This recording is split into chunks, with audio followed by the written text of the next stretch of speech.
À Marseille, comme dans la plupart des grandes villes, les services d'urgence redoutent les vendredis et samedis soirs. Et pour cause, la consommation d'alcool et de stupéfiants explose. Des excès qui entraînent leur lot de bagarres et de blessés. Ce samedi soir, Marine, jeune médecin de 28 ans, est de garde. Et elle se bat sur tous les fronts. Attendez, ne quittez pas, ne quittez pas. Allô? Allô? Ouais, je te rappelle, j'ai eu une entrée. À toutes. Oui, du coup, écoutez, on va s'occuper de lui, on va lui faire le scanner. Elle qui a intégré les urgences depuis seulement 1 an l'a déjà constaté. Un samedi soir, tout peut arriver. Monsieur, réveillez-vous, allez. Monsieur, on se réveille. 3 heures du matin, l'heure des sorties de discothèque. Les pompiers déposent aux urgences cet homme inconscient. Il a été retrouvé sur la voie publique dans le coma. Il répond pas à l'ordre, rien du tout. Probablement une intoxication, mais on sait pas trop à quoi.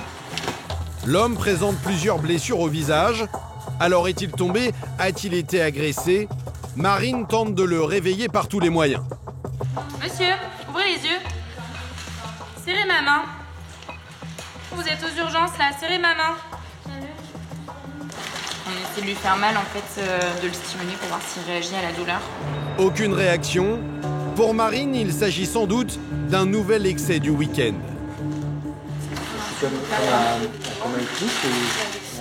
Ouais, sauf que là c'est plutôt de la drogue en fait. Peut-être des drogues plutôt style GHB, MDMA, ecstasy. Finalement, après une bonne demi-heure de stimulation, l'homme finit par retrouver ses esprits. Ça va? Qu'est-ce qui s'est passé, monsieur? Vous savez pas?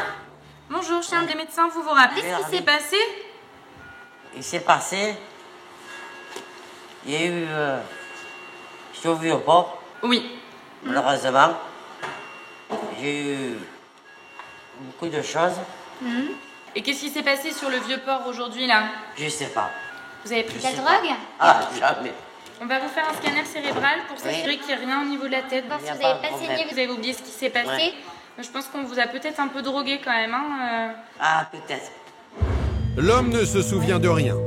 Marine téléphone à sa compagne pour en savoir plus. Ok, c'était quand ça? D'accord. Bonne soirée, au revoir. A priori, donc pendant 1 semaine ou 2 semaines, il va boire tous les soirs pendant 2 semaines, puis revenir. Donc potentiellement, on n'exclut pas du tout une intoxication involontaire. On aurait pu lui mettre du GHB ou du LSD dans son verre, ce qui donne des tableaux de coma comme ça, très fluctuants, avec des patients qui vont d'un coup plus du tout répondre, et puis ensuite se réveiller complètement et être même des fois très très agités. L'homme a sans doute fait une mauvaise chute, mais le scanner ne montrera aucune lésion grave. Et Marine ne va pas avoir le temps de s'attarder sur son cas. Une autre urgence se présente. Monsieur? Ouvrez les yeux. Bonsoir. Monsieur, ouvrez les yeux là. Cet homme a été retrouvé inconscient dans la rue. À en croire les coupures sur son visage, il semble avoir été agressé. Vous comprenez ce qui se passe un petit peu ou pas? Ouais. Est-ce que vous avez mal quelque part? Là, ça, on va s'occuper de suturer la plaie. Est-ce que vous vous rappelez de ce qui s'est passé? Ouais. Vous pouvez me raconter ce qui s'est passé? On vous a agressé? Ils vous ont directement donné des coups de couteau ou il y a eu autre chose? Oh, j'ai couru et... Ne vous inquiétez pas, vous êtes en sécurité là. Et vous avez perdu connaissance quand ils vous ont tapé? Non? Ils vous ont juste donné des coups de couteau? Ok. Et vous êtes un peu traumatisé là, c'est ça? Alcool, drogue, bagarre, un samedi soir classique aux urgences de Marseille. Il est 4h30 du matin et la fatigue commence à se faire sentir pour Marine et ses collègues sur le pont depuis la veille. Il y a bientôt 18h en fait. Voilà. Et la nuit n'est pas terminée? Non, il reste encore 4h30. Bientôt du repos. 22 heures de garde, des week-ends très agités, et il y a un autre phénomène récurrent que ces médecins doivent affronter tout au long de l'année. Les accidents de la circulation avec au premier rang des victimes, les conducteurs de deux roues. 21h ce soir-là, Laurence, 34 ans, dont 5 passés au SAMU, commence sa garde. Et encore une fois, c'est un conducteur de 2 roues en détresse. Prenez notre départ pour intervention. On part pour un accident de circulation. Les infos qu'on a, c'est un blessé, un accident de scooter de 2 roues, un blessé seul qui a eu un accident tout seul et on n'a pas du tout d'autres informations. Donc là, on ne sait pas s'il est conscient, s'il n'est pas conscient. C'est un passant qui a alerté les secours. Mais comme très souvent, en arrivant sur place, Laurence découvre une situation très différente. Ah, eh ben c'est pas un 2 roues seul. Le 2 roues n'est pas tombé tout seul. Il a percuté cette voiture de plein fouet. Un choc violent, l'avant du scooter s'est écrasé contre la carrosserie du véhicule. Selon l'automobiliste, la vitesse serait en cause. Je suis arrêté au stop, j'ai regardé à droite, j'ai regardé à gauche et il est arrivé. Je ne peux pas l'expliquer, c'est arrivé. Ouais, très rapide. Donc je pense qu'il roulait très vite. Hop. En général, ce genre d'accident fait de gros dégâts. Et selon les pompiers, c'est la jambe du conducteur du 2 roues qui est touchée. J'ai appelé parce qu'il y a une déformation du fémur. Je pense qu'il est pété. Tac, ça va, on va regarder ça. Fémur éjecté, forte cinétique. Tu me le scopes, s'il te plaît.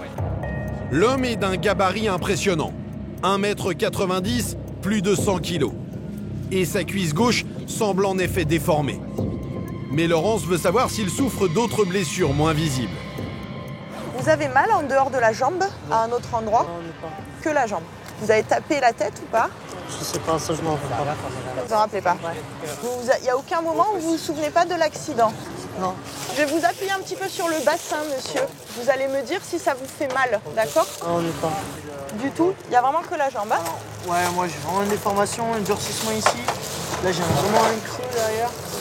Je vous déshabille un peu. Ouais, effectivement. Je pense qu'il y a un fémur. Ouais. Sans doute une fracture du fémur. Dans ce cas de figure, l'urgence, c'est de remettre l'os dans son axe.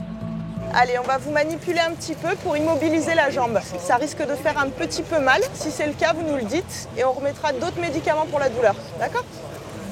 Laurence va devoir tirer sur la jambe à l'aide de cette attelle. Problème, pas facile de manipuler un homme de cette corpulence. Ah, cette galère. Allez, fixe-le, entoure le pied. Allez, vas-y. Pour la victime, c'est un très mauvais moment à passer. Allez, monsieur, courage, hein. Tire encore un peu, Kozo. Stop. Stop, pas plus. Stop, pas plus. Voilà. C'est bon. Allez, je refais un peu des antidouleurs, monsieur. Hein. Il faut ensuite l'hospitaliser au plus vite. Les secouristes s'y mettent à 6 pour le soulever. Attention pour lever. Levez. Envoyez. Encore. Dépêchez-vous. Ça glisse. Envoyez. Posez. À 3. 1, 2, 3. Tout va bien? Oui? Ouais? Ok. Par chance, ce jour-là, Laurence ne manquait pas de bras pour l'aider. C'est très compliqué. Heureusement, là, on avait une équipe de marins-pompiers au top qui était parfaite. Reste pour elle à soulager la douleur du blessé. Malgré les calmants, elle semble difficile à supporter. Laurence tente de lui changer les idées comme elle peut. Écoute-moi, tu vas penser à quelque chose de très agréable, d'accord? Tu peux nous décrire à quoi tu es en train de penser? Ou alors quelque chose de très rigolo. Tiens, regarde la tête de mon externe, elle est drôle. La dernière fois, on m'a dit que j'avais des yeux d'araignée. Vous vous éclatez en fait. Ouais, on s'amuse bien, ça va. À l'hôpital, le service des urgences prend ensuite le relais. Radio, scanner, le conducteur du 2 roues va passer toute une série d'examens pour être sûr qu'il ne souffre d'aucune autre blessure. Au revoir monsieur, bon rétablissement. Merci. Je vous en prie. Il va y avoir une surveillance pendant plusieurs heures ici. Et si nécessaire, si ma collègue le juge nécessaire, elle fera un scanner corps entier. Voilà. Après examen, pas d'autre traumatisme. La fracture du fémur, en revanche, nécessitera une intervention chirurgicale. En fait, donc là, ce morceau d'os-là, il devrait être en regard de l'autre. Et voilà. Donc probablement que nous, quand on est arrivé, ce morceau-là était encore plus haut Et le fait de mettre la telle, ça a permis de le redescendre un peu. Ce patient, il va être opéré en fait. On va lui faire une ostéosynthèse pour mettre les deux fragments vraiment en contact. Quelques semaines d'immobilisation et de rééducation, mais ce conducteur de scooter a eu de la chance. À Marseille, les accidents de 2 roues causent régulièrement des drames. 3 heures du matin aux urgences. Bon, vous êtes prêts? Julien, 32 ans, médecin réanimateur depuis 1 an à la Timone, est concentré. Il se prépare pour une intervention très délicate. Toi, tu te concentres uniquement sur ta pose de voix, tu fais que ça, d'accord? Ne te laisse pas déconcentrer par le reste. Toi, Arthur, tu m'écoutes, ok? Je te dis s'il faut appeler quelqu'un et tu le fais tout de suite. Les visages sont tendus. Encore une fois, c'est un conducteur de 2 roues qui va être hospitalisé et il est entre la vie et la mort. Il y a à peu près une demi-heure, il y a un patient d'une trentaine d'années qui a eu un accident au scooter avec un choc hémorragique, a priori, puisqu'il a un hémopéritoine, c'est-à-dire du sang à l'intérieur de l'abdomen, responsable d'un arrêt cardiaque. Donc un tableau d'emblée extrêmement grave. On sait que les choses vont être assez difficiles et qu'on ne va pas avoir le droit à l'erreur. Pendant le transport, la victime vient de faire un nouvel arrêt cardiaque. Pour maintenir la circulation sanguine dans son corps, les pompiers l'ont équipé d'un masseur automatique. Bon, Mélanie, tu essaies de me poser les voies le plus vite possible. Du coup, Sylvie, on fait un champ des 2 côtés, je lui mets un drain thoracique de chaque côté et puis on voit ce que ça donne, d'accord? Julien le sait, la situation est quasiment désespérée. Là, il est en arrêt cardiaque réfractaire, donc probablement sur un choc hémorragique, en sachant que le pronostic il est catastrophique. Donc là, c'est du sauvetage. Seule chance de sauver la victime, évacuer le sang de son thorax pour libérer ses poumons. C'est bon, mettez en aspiration. Vous pouvez le mettre en aspiration, les amis? Vas-y. Pendant plus d'1 heure, Julien va tout tenter pour faire repartir son cœur. Ouais, renvoyer de l'adré. Renvoie 1 mg d'adré, ouais. Dans le service, tout le monde retient son souffle. Plus fort. Masse plus fort. Les gars, il me faut quelqu'un, pendant que je draine l'autre côté, s'il vous plaît. Il me faut quelqu'un qui me tienne ça, absolument. Bien que la victime ait subi de très graves traumatismes, les médecins veulent y croire. Mélanie, t'en es où? T'arrives pas? Mais lorsqu'il n'y a plus rien à tenter, Julien prend une décision difficile. Bah là, malheureusement, la cause de l'arrêt cardiaque est probablement trop grave pour qu'on puisse le récupérer. Bon, on arrête. Ça fait chier parce qu'il est jeune et parce qu'on veut toujours essayer de faire le maximum. Mais là, malheureusement, la situation désespérée est restée désespérée. Et tu sentais comment dans ce moment-là? Un peu impuissant. Impossible de ramener la victime à la vie. Et Julien doit maintenant assumer une mission douloureuse. Il y a la famille qui est là, ouais. Je vais aller voir. Annoncer la terrible nouvelle à ses proches. Il a fait un arrêt cardiaque après le traumatisme. Donc il a été réanimé, il a repris une activité cardiaque une première fois. Et très rapidement, il a refait un arrêt cardiaque. En moyenne, un patient sur 3 admis en réanimation décède des suites de ses blessures. Julien et ses collègues côtoient la mort au quotidien. C'est de l'urgence extrême, où on a énormément de pression. Et puis après, il faut être disponible pour la famille. Et c'est être disponible qui est le plus compliqué, en fait, probablement. Donc on essaie de le faire au mieux possible. Et puis, mais après, voilà. Après, il faut repartir pour s'occuper des autres, quand même. Et il y a des moments très difficiles, comme ça. Dans certains cas, ils arrivent trop tard.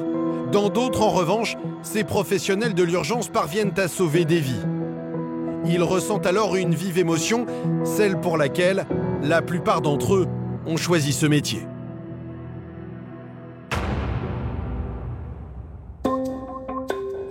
Le lendemain matin, nous retrouvons Jérémy, ce collègue de Julien, médecin réanimateur lui aussi, depuis 4 ans à la Timone. Pour une détresse respiratoire aiguë. Et lui aussi hérite d'un cas inquiétant. Un homme d'une 60aine d'années vient de faire une grave crise d'asthme et s'est effondré dans un supermarché. Bon, qu'ils viennent très vite. On attend un monsieur qui fait une détresse respiratoire aiguë sur une crise d'asthme très sévère, pour lequel le SAMU, a priori, n'a pas réussi à l'intuber, donc à mettre la sonde qui permet d'aider à respirer. Donc ils arrivent en urgence ici pour qu'on puisse sécuriser les voies aériennes et mettre, si on y arrive nous aussi, le tube. Allez, venez. Bon, écoutez, monsieur, il est asthmatique grave. Ça fait plusieurs jours que là, il a mal, là, il n'est pas bien. Jérémy et son équipe doivent au plus vite rétablir la respiration du patient. Maggie, tu prends la relève s'il te plaît. Fabrice, on le scope. Voilà. Est-ce qu'on peut avoir un laryngoscope, s'il vous plaît, avec une lame de 4? Sa gorge est encombrée et l'opération a déjà échoué une fois. Alors l'équipe des urgences aura-t-elle plus de réussite? Je vais prendre l'Eichmann, s'il vous plaît. Ah, Eichmann. Eichmann, il est là. Eichmann, il est là. Là.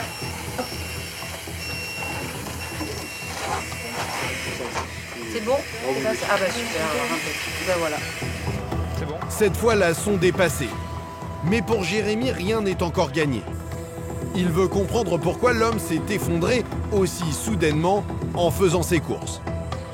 Alors là, on fait une échographie cardiaque et pulmonaire pour voir un petit peu l'état de son cœur et surtout, est-ce qu'il y a une obstruction dans un des deux poumons qui aurait expliqué la détresse respiratoire.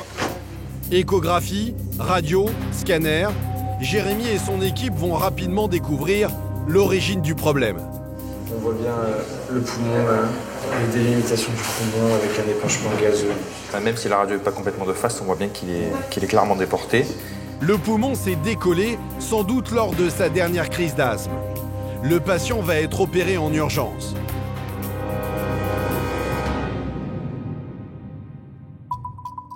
Le lendemain matin, Jérémy et Julien, qui a repris du service, lui rendent visite. L'homme est tiré d'affaire. Bonjour. Bon, ça va mieux? Oui, ça va mieux. Bon, vous savez ce qui s'est passé? J'étais étouffé. Et après, je suis permis de conscience. Voilà. Grâce à l'intervention rapide du SAMU qui vous a amené ici, on a pu rapidement vous mettre en place un drain qui a permis de recoller le poumon. Oui. Les larmes aux yeux, le patient remercie longuement l'équipe médicale. Dès que je rentre chez moi, je me souviendrai ce que vous m'avez fait et ce serait un grand plaisir de vous envoyer un cadeau. Merci, c'est très très gentil. C'est votre femme qui va être contente. Hier, elle était vraiment très très angoissée. Pour Julien, qui la veille devait annoncer le décès d'un patient, ces remerciements sont le meilleur des remèdes pour retrouver le moral. Ça fait chaud au cœur. On a des patients à qui vraiment on rend service et on voit le bénéfice, comme ce monsieur qui va mieux. Et dans ces cas-là, ça nous rebooste et ça nous rend heureux. Et des fois, en effet, on est confronté à l'échec et au décès. Voilà, ça fait partie du métier. Pour ces spécialistes de l'urgence, le pire et le meilleur se mélangent presque chaque jour à un rythme effréné. En moyenne, à Marseille, le nombre d'interventions augmente de 5% chaque année.